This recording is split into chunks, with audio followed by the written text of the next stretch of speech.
గద్దర్ పురస్కారాల నిర్వహణ విజయవంతంగా జరిగిందని ఎఫ్డీసీ చైర్మన్ దిల్ రాజు ఆనందం వ్యక్తం చేశారు. ముఖ్యమంత్రి చేతుల మీదుగా అందరూ అవార్డులు అందుకోవడం, సీఎం కూడా అధిక సమయం కేటాయించడంపై ఆయన ప్రత్యేక కృతజ్ఞతలు తెలియజేశారు.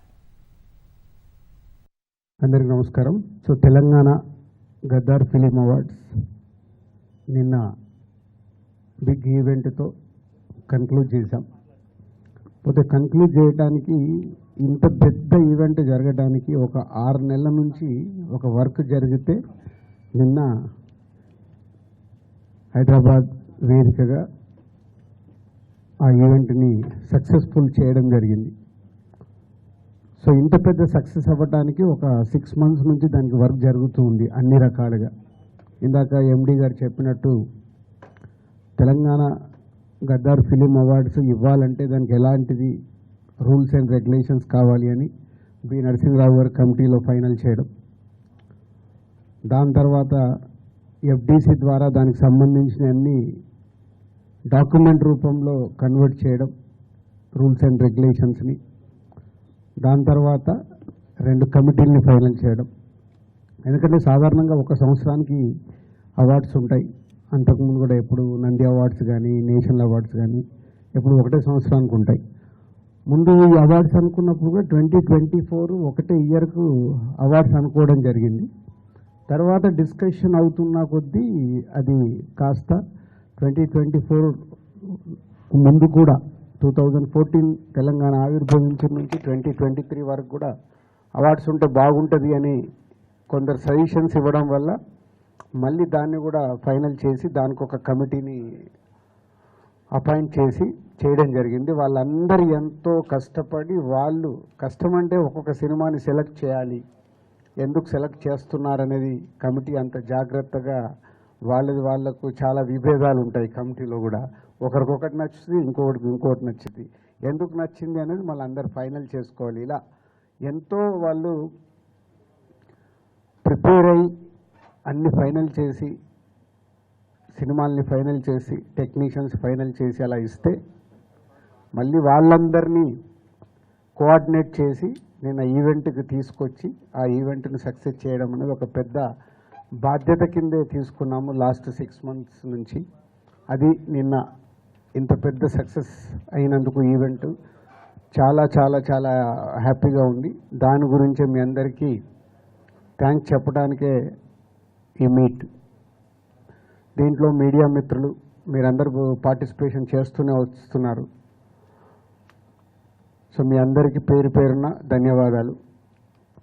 అలాగే సినిమా ఇండస్ట్రీ నిన్న పార్టిసిపేషన్ 2024కి వచ్చిన అవార్డ్స్ అందరికీ వాళ్ళు కూడా అందరూ వచ్చి పార్టిసిపేషన్ చేసి అవార్డ్స్ తీసుకోవడం, వారందరికీ కూడా ఎఫ్డీసీ తరఫున ధన్యవాదాలు చెప్తున్నాం. స్పెషల్గా సినిమాటోగ్రఫీ మినిస్టర్ కోమటిరెడ్డి వెంకటరెడ్డి గారికి, అలాగే డిప్యూటీ సీఎం బట్టి విక్రమార్ గారికి స్పెషల్ థ్యాంక్స్. వాళ్ళ ముందు నుంచి ఈ కార్యక్రమం అనుకున్నప్పటి నుంచి వెనకాలండి ఎప్పటికప్పుడు గైడెన్స్ ఇస్తూ నడిపిస్తున్నారు. వాళ్ళకి ధన్యవాదాలు. అండ్ సీఎం రేవంత్ రెడ్డి గారికి స్పెషల్ థ్యాంక్స్. ఎందుకంటే నిన్న వాళ్ళు ప్రోటోకాల్లో మాకు 1 hour టైమే ఇచ్చారు సీఎం గారిది. పోతే ప్రోగ్రామ్ డిజైన్ చేసినప్పుడు పేపర్ పైన 4.5 hours ఉంది. దాన్ని ఎలా హోల్డ్ చేయాలి, సీఎం గారు వచ్చాక అవార్డ్స్ ఎలా ఇప్పియాలి అనేది చాలా బిగ్ ఛాలెంజ్ ఉండే. అలాంటిది రేవంత్ రెడ్డి గారు వచ్చిన తర్వాత నేను పర్సనల్గా వెళ్ళి రిక్వెస్ట్ చేశాను, మీరు 1 hour ఇస్తే టైం సరిపోదు, కొందరికి ఇచ్చి మేము కొందరికి ఇవ్వకుంటే మేము ఎన్ని రోజులు చేసిన వరకు కూడా సాటిస్ఫాక్షన్ ఉండదు అండ్ ఎంతసేపు ఉండాలి అన్నారు. మొత్తం ఉంటే వెరీ హ్యాపీ. కంప్లీట్ అయ్యే వరకు వారు ఆల్మోస్ట్ 8 o'clock ఏదో ఎంట్రీ ఇచ్చారు. 2 hours ఉంటాను, మీరు ఫినిష్ చేసుకోండి అన్నారు. వాళ్ళకు మళ్ళీ ఇమీడియట్లీ ప్రోటోకాల్ టీంకి వాళ్ళందరికీ కమ్యూనికేట్ చేసి 2 hours ఎక్స్టెండ్ చేయించారు. వారికి స్పెషల్ థ్యాంక్స్. ఎందుకంటే ఇంత పెద్ద ఈవెంట్లో సీఎం గారు వచ్చి 2 గంటల 15 నిమిషాలు ఉన్నారు, 15 నిమిషాలకి ఎక్స్ట్రానే ఉన్నారు. అందరూ వెరీ హ్యాపీ. సీఎం ప్రతి ఒక్కరు సీఎం గారి చేతుల మీదుగా అవార్డు తీసుకున్నప్పుడు అందరికీ ఒక సంతోషం.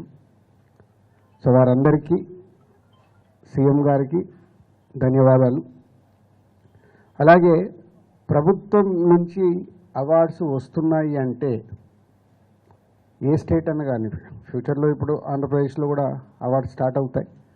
ఎందుకంటే తెలుగు స్టేట్స్ అంటే మన రెండు కళ్ళు, ఎంత కాదనుకోలేము. అది ప్రభుత్వం నుంచే అవార్డ్స్ వస్తున్నాయనంటే సినిమా ఇండస్ట్రీ అందరికీ చెప్తున్నాను, చాలా జాగ్రత్తగా అవార్డు స్వీకరించాలి. మనం ఎన్ని షూటింగ్లలో బిజీగా ఉన్నా ఎక్కడున్నా ప్రభుత్వం నుంచి ఒక అవార్డు వస్తుందంటే అది మన రెస్పాన్సిబిలిటీ. గవర్నమెంట్తో జర్నీ చేయాల్సిన బాధ్యత సినిమా ఇండస్ట్రీలో ఉండే ప్రతి ఒక్కరిది. సో ఫ్యూచర్లో కూడా ప్రభుత్వం నుంచి అవార్డ్స్ అనౌన్స్ అయినప్పుడు ఆ డేటుని మీరందరూ మీ డైరీలో నోట్ చేసుకొని మీకు అవార్డుకి అనౌన్స్ అయి ఉంటే మీరు వెళ్ళి ఆ అవార్డు తప్పకుండా ప్రభుత్వం నుంచి వచ్చే అవార్డుని స్వీకరించాలి. సినిమా ఇండస్ట్రీలో ఉన్న అందరికీ this is my request and అర్థం చేసుకుంటారని కూడా అనుకుంటున్నాను. సో అలాగే నిన్న ఇంత బిగ్ ఈవెంట్లో సో డెఫినెట్గా చిన్నవి మిస్టేక్స్ అనుకోవచ్చు. అంత పెద్ద ఆర్గనైజేషన్లో జరిగే కమ్యూనికేషన్ గ్యాప్స్ వల్ల అయి ఉండొచ్చు, తప్పులు జరుగుతాయి. అలా ఎవరికన్నా ఎక్కడన్నా చిన్న ఈ కమ్యూనికేషన్ దానివల్ల ఎక్కడన్నా మీరు హర్ట్ అయి ఉంటే అక్కడికి వచ్చిన వాళ్ళు ఎవరైనా సో ఎఫ్డీసీ తరఫున చైర్మన్గా నేనే క్షమాపణలు కోరుకుంటున్నాను. ఎందుకంటే మేము ఆర్గనైజ్ చేశాం కాబట్టి అందరినీ ఈవెంట్ కంప్లీట్ అయ్యే వరకు జాగ్రత్తగా చూసుకోవాల్సిన బాధ్యత మాదే. నేను చెప్తున్నాను. సో స్పెషల్గా మీడియా మిత్రులందరికీ ఈవెంట్ అయిపోయిన తర్వాత చాలామంది కూడా అప్రిషియేట్ చేయడం, ఇంత పెద్దగా సక్సెస్ అయింది అని అప్రిషియేట్ చేసినందుకు, గవర్నమెంట్ తరఫున వచ్చిన రివ్యూస్ కానీ రిపోర్ట్స్ కానీ బయట నుంచి వచ్చినాయి కానీ అన్నీ తెలంగాణ గద్దర్ ఫిలిం అవార్డ్స్ని ఇంత అద్భుతంగా నిర్వహించినందుకు ధన్యవాదాలు చెప్తున్నారు. వారందరికీ కూడా ప్రత్యేకంగా ధన్యవాదాలు. Thank you very much.